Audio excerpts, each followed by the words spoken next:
Bloomberg Audio Studios. Podcasts, radio, news.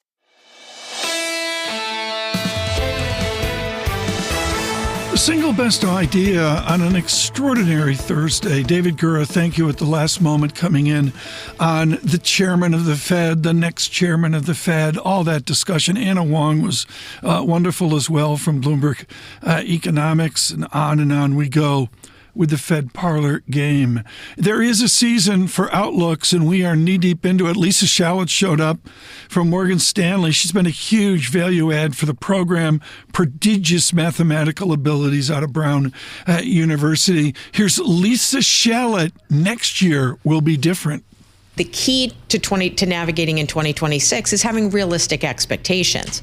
Our best guess is that we've got enough fuel in the pipe to drive 10-12% year-over-year growth, which is very, very good.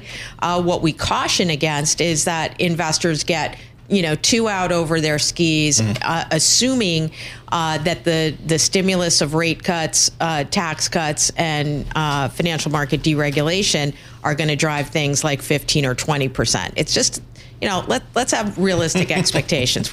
Lisa Shalett there on double-digit earnings growth. Shout out to Gina Martin-Adams. We're going to get her on here in a bit. She's been brilliant about this continued earning and margin surprise. Maybe that's the key question for Q1, Q2 of next year.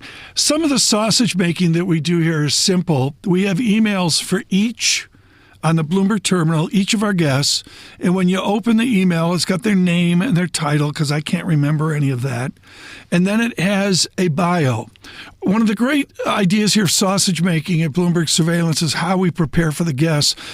We have name, title, and then we have a bio. Erin McLaughlin at the conference board has one of the most twisted resumes of anyone we have on the show. She has prodigious transportation and engineering academics wrapped into economics. She's extremely unique. We love having her in, yes, on what the conference board sees, but so much else on the infrastructure of America. McLaughlin on the view forward.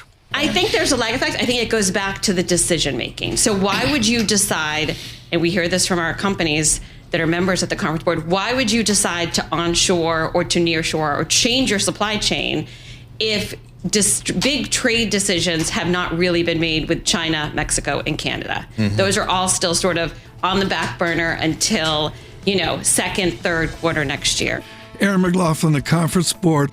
We're on Apple, on Spotify, on YouTube podcasts. Single best idea.